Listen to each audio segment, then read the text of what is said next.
Kindly subscribe the channel and hit the bell icon to get regular updates. Thank you.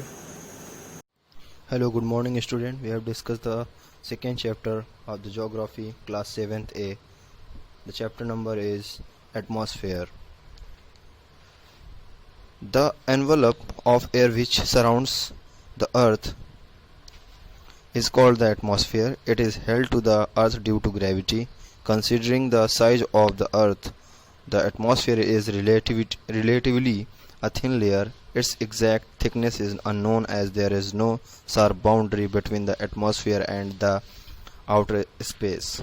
It is estimated that the upper limit of the atmosphere is at a height of about 1600 kilometers from the mean sea level. The density of air decreases with increase in height. The envelope of air, air का एक envelope जो हमारे अर्थ के चारों ओर है, इस चीज़ को हम यही हमारा एटमॉस्फेयर है, यह एटमॉस्फेयर कहते हैं. It is held to the earth due to gravity. ये ग्रेविटी की वजह से संपन्न हुआ है. Considering the size of the earth, अगर हम अर्थ के साइज को कंसिडर करें तो the atmosphere is relatively a thin layer. तो एटमॉस्फेयर एक बहुत ही थिन पतली लेयर में है. Its exact thickness is unknown. हम इसकी एग्जैक्ट थिकनेस नहीं जानते, as there is no sharp boundary. इसकी कोई शार्प बाउंड्री नहीं है बिटवीन द एटमॉस्फेयर के बीच में एंड द आउटर स्पेस में. It is estimated that the upper limit of the atmosphere की अपर लिमिट एस्टिमेट की गई है जो कि जिसकी हाइट है 1600 किलोमीटर मीन सी लेवल से. द डेंसिटी ऑफ एयर का जो घनत्व है वो डिक्रीज हो जाता है जब उसकी हाइट इंक्रीज होती है. Composition. The atmosphere is a mixture of colourless, odourless and tasteless gases. The composition of air is not uniform. जो एटमॉस्फेयर है वो मिक्सचर है कलरलेस, ऑर्डरलेस और टेस्टलेस गैसेस का. The composition of air is not uniform. ये जो composition है ये यूनिफॉर्म में नहीं है. It varies from place to place and from time to time. इसकी जो वैराइटीज़ हैं वो प्लेस टू प्लेस और टाइम टू टाइम से रिलेट करती हैं. Number 1, the atmosphere is composed of gases, water vapour, dust particles and smoke. जो atmosphere है वो गैस को कंपोज करता है, वाटर वेपर को एंड डस्ट पार्टिकल और स्मोक को भी. Number 2, the gases include nitrogen, oxygen, argon, carbon dioxide, neon, ozone, hydrogen, helium and methane. जो गैसेज इंक्लूड हैं इसमें वो नाइट्रोजन आती हैं, oxygen, argon, carbon dioxide, neon, ozone, hydrogen, helium and methane. Of these gases nitrogen 78% and oxygen 21% are the two main gases, जो कि ये main gases हैं. The other gases are found in very environment में. जो other gases हैं वो only 1% में आती हैं, जो कि बहुत कम मात्रा में है. The heavier gases like oxygen and water vapour and dust particle are found in the lower layers of the atmosphere. जो हैवियर गैसेज हैं जैसे oxygen, water vapour and dust particles are found, ये जो मिलते हैं आपको ये एटमॉस्फेयर की लोअर लेयर में मिलते हैं. Eight many places impurities like smoke, salts, carbon monoxide and other chemicals are also found. कई प्लेसेस ऐसे हैं जो कि इम्प्योरिटी जैसे कि smoke, salts, carbon monoxide and other chemicals वहाँ पर मिलते हैं. स्टूडेंट्स, नेक्स्ट कॉन्सेप्ट आपको नेक्स्ट वीडियो में समझाएंगे. तब तक के लिए good bye and best of luck. Hello, good morning student. We have discussed the second chapter of the geography book, class 7th. The first topic is the atmosphere has layered structure. On the basis of composition, density and temperature, the atmosphere can be divided into 5 layers: troposphere, stratosphere, mesosphere, thermosphere and exosphere. Atmosphere की कई layers हैं हमारे पास. On the basis of composition, इनको composition के आधार पर है density and temperature. The atmosphere can be divided into 5 layers. Atmosphere को 5 लेयर्स में डिवाइड किया गया है: troposphere, stratosphere, mesosphere, thermosphere and exosphere. First, troposphere. The troposphere sphere is the lowest layer and closest to the earth surface. Troposphere जो है वो lowest layer है और अर्थ के सरफेस के पास में है, क्लोजेस्ट है. It extends from the main sea level up to height of about 8 kilometres over the poles and about 18 kilometres over the equator. इसको एक्सटेंड किया गया है मेन सी लेवल से, मेन सी लेवल की जो हाइट है उससे 8 kilometre over the poles and 18 kilometre over the equator, यानी इक्वेटर से 18 kilometre over. The temperature in this layer decreases with increase in height above the mean sea level roughly at the rate 1 degree centigrade for every 165 meters of ascent. इसका temperature decrease होने के साथ साथ बढ़ता घटता रहता है इनकी हाइट के अबव में. द मीन सी लेवल रफली जो एक टेम्परेचर है वो 1 डिग्री सेल्सियस के रेट पर प्रत्येक 165 मीटर पर असेंट होता है.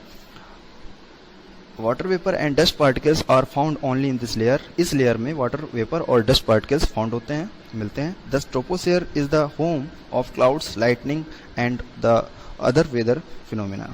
इसलिए ट्रोपोस्फियर जो है वो home of clouds, lightning and other weather phenomena से रिलेट करता है. Student, second layer the stratosphere lies above the troposphere. It extends up to height of about 50 km from the mean sea level. Stratosphere lie करती है troposphere के above में. इसको बढ़ाया गया है मीन सी लेवल से 50 किलोमीटर तक. This layer is almost free from all types of weather phenomena and the movement of air is generally horizontal. इसमें जो एयर रहती है वो जनरली हॉरिजॉन्टली रहती है. Jet planes fly in this layer. In this layer the temperature increases with increase in altitudes. इस layer में temperature increase होता है और वो भी अल्टीट्यूड के साथ में इंक्रीज होता है. The lower part of the stratosphere as concentration of ozone which protects the earth from the harmful ultraviolet rays of the sun. ये जो इसका जो लोअर पार्ट है स्ट्रेटोस्फीयर का वो concentration of ozone which protects, जो कि प्रोटेक्ट करती है अर्थ में आने वाली जो सन से निकलने वाली अल्ट्रावायलेट रेज को वहाँ तक आने में. Students, third topic is mesosphere. The mesosphere lies above the stratosphere. It extend from the about 50 kilometer to about 80 kilometers above the mean sea level. Mesosphere lie करती है स्ट्रेटोस्फीयर के अबव में. It extend from about, इसको बढ़ाया गया है 50 kilometre से 80 kilometre के मीन सी लेवल तक. The temperature decreases with increase. इसका टेम्परेचर डिक्रीज होता है, डिक्रीज होने के साथ साथ इंक्रीज भी होता है in the height and reaches to about -100 degree Celsius at about 80 kilometre. This is the coldest layer. ये बहुत ही कोल्डेस्ट लेयर होती है. Meteors which come from outer space burn up in this layer. Fourth topic is thermosphere. The thermosphere lies above the mesosphere. It extends from about 80 kilometers to about 400 kilometers above the mean sea level. The thermosphere layer जो है वो mesosphere के above में लाई करती है. Students, अब जानते हैं importance. The atmosphere is important in the following ways. Atmosphere के कई important ways हैं जिनको हम follow करते हैं. First, the lower layer of the atmosphere has oxygen, which is essential for breathing. इस एटमॉस्फेयर की लोअर लेयर में ऑक्सीजन होती है जो कि हमें ब्रीदिंग में सहायता करती है. It protects us from the harmful ultraviolet rays of the sun. इस अल्ट्रावायलेट रेज से हमको यह बचाता है, यानी एटमॉस्फेयर प्रोटेक्ट करता है. It helps in the change of weather. इसकी सहायता से मौसम बदलते हैं. It helps to transmit sound waves. इसकी सहायता से साउंड वेव्स ट्रांसमिट की जाती है. Discussed green house effect. A green house effect is a glass house use in cold areas to preserve heat and thus to grow plants. The glass allows short wave solar radiation to enter the greenhouse but does not allow long wave radiation to move out. Thus the air temperature inside a greenhouse is more than the air temperature outside. Green house glass houses use किए जाते हैं cold areas में जो कि heat से preserve होता है. And thus the grow plants, इसमें प्लांट्स को ग्रो कराया जाता है. The glass allows short wave solar radiation. Glass wave solar radiation को शॉर्ट वेव में एंटर कराया जाता है ग्रीन हाउस में, but does not allow long wave radiation to move out. इससे रेडिएशन को मूव आउट नहीं कराया जा सकता या नहीं कराया जाता है. Thus the air temperature inside a green house. जो एयर टेम्परेचर होता है ग्रीन हाउस के अंदर is more than the air temperature outside, यानी बाहर के टेम्परेचर से ज़्यादा होता है. A part of sun's energy which is emitted as heat radiation और heat energy reaches the earth surface. A part of this heat energy is absorbed and retained by the earth's surface, while some of the absorbed heat is redirected by the earth into space. Sun energy का जो part है वो emitted हो जाता है radiation heat की वजह से या हीट एनर्जी के द्वारा, रीचेज द, जो कि अर्थ पर पहुंचता है या अर्थ की सरफेस पर पहुंचता है। A part of this heat energy, इस हीट एनर्जी का जो पार्ट है वो अब्जॉर्ब हो जाता है या रिटेन्ड हो जाता है अर्थ सरफेस के द्वारा, while some of the absorbed, जिसकी वजह से heat is redirected by the earth into space, यानी स्पेस में अर्थ के द्वारा हीट को अब्जॉर्ब किया जाता है। सो स्टूडेंट्स, नेक्स्ट टॉपिक की बात नेक्स्ट वीडियो में करेंगे। तब तक के लिए good bye and best of luck.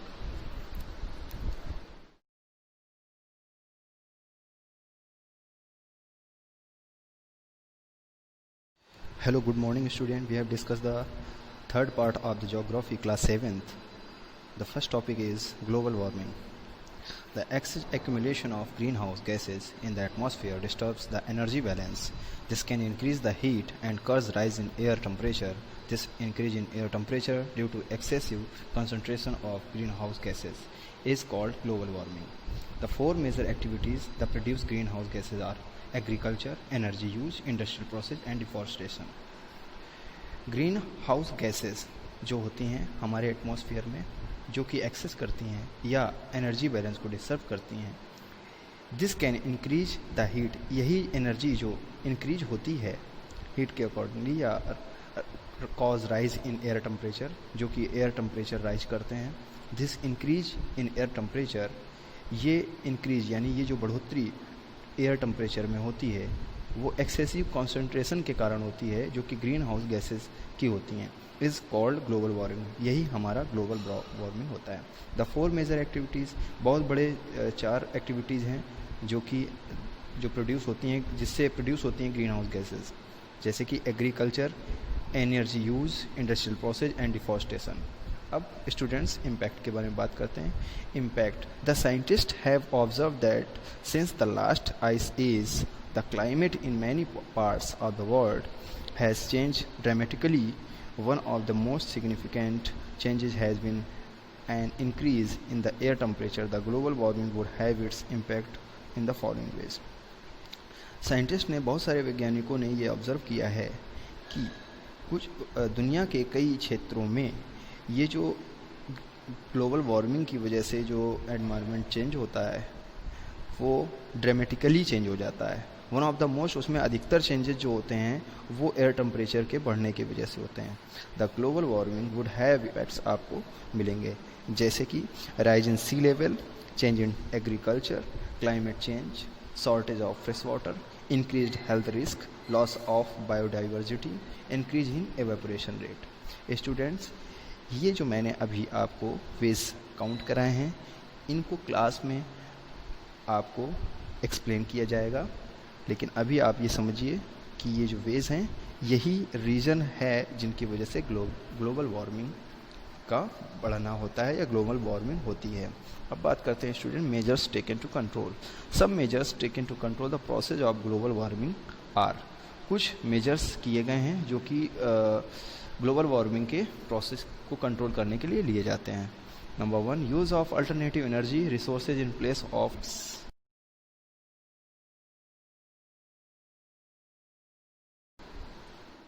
Second part, reduction in the quantity of chemical fertilizers and insecticides used to grow crops. Number 3, reduction in deforestation, especially of the tropical rainforest, which absorb much of the carbon dioxide present in the atmosphere. Atmosphere में carbon dioxide की उपस्थिति जो कि observe किया गया है और कम किया गया है ट्रॉपिकल रेन फॉरेस्ट के स्पेशली डिफॉरेस्टेशन को। Number 4, planting more trees in deforested areas, बहुत सारे एरियाज़ में मोर देन ट्रीज़ का प्लांटिंग करना या लगाना। Number 5, find alternative materials such as hydrofluorocarbons which can possibly reduce the release of fluorocarbons in the environment.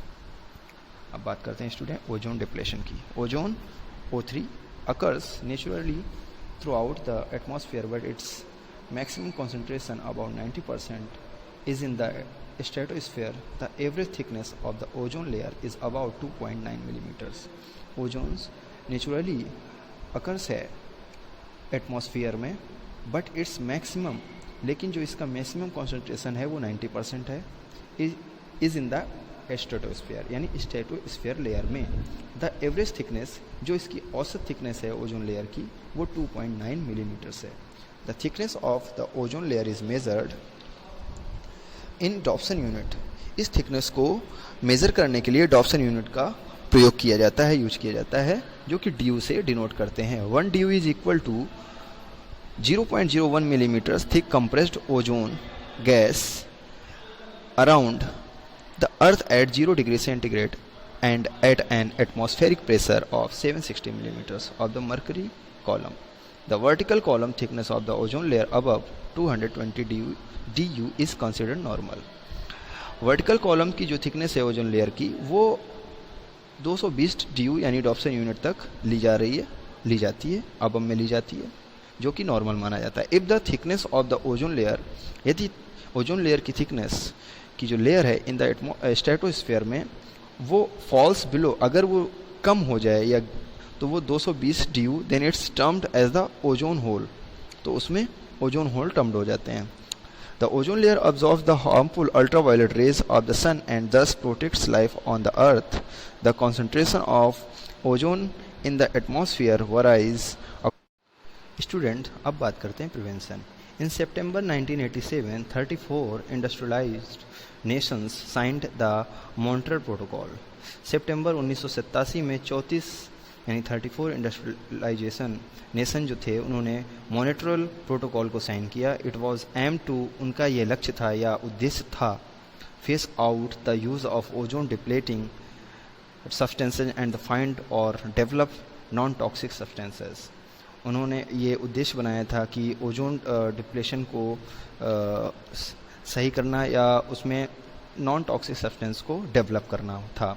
Some things that we can do to protect the ozone layer or as follows. कुछ things हैं या जो कि हमको ये protect कर सकते हैं ओजोन लेयर को, जैसे कि उनको फॉलो करते हैं. Number 1, make sure that old refrigerators and air conditioners are safely disposed by giving them to recycling yard. हमें मेक श्योर करना चाहिए old refrigerators and air conditioner को जो कि सेफली डिस्पोज होने चाहिए, by giving them to recycling yard, यानी recycling yard के द्वारा जो दिए जाते हैं. Number 2, the technicians must ensure that while repairing refrigerators and air conditioner, they recover and recycle the ozone depleting substances. These ozone depleting substances should not be released in the atmosphere. Technicians जब old refrigerator को repair करते हैं या air conditioner को repair करते हैं, तो उसमें जो रिसाइकल होने वाला ओजोन डिप्लेटिंग सब्सटेंसेस हैं, वो उनको these ozone depleting substances should not release, उनको एटमॉस्फेयर में रिलीज ना किया जाए. इस वजह से ऐसे भी उसको किया जा सकता है. व्हेन रिपेयरिंग और renovating your house, make sure that old insulation foams containing ozone depleting substances are disposed of as environmentally hazardous waste. Number 4, inform yourself about ozone depletion through further reading and suggest activities in your school to increase awareness of the problem and initiate necessary action. आप अपने आप को inform कर सकते हैं ozone depletion के बारे में, या आप अपने रीडिंग के थ्रू सजेस्ट कर सकते हैं इस एक्टिविटी को अपने स्कूल में, और इस अवेयरनेस को बढ़ोतरी करनी है जो कि ये समस्या है, एंड इनिशिएट नेसेसरी एक्शन, और इस पर एक एक्शन लिया जाना चाहिए. So students, this chapter has finished, and इसकी एक्सरसाइज आपको आपके ऐप पर प्रोवाइड करा दी जाएगी. तब तक के लिए best of luck and good bye.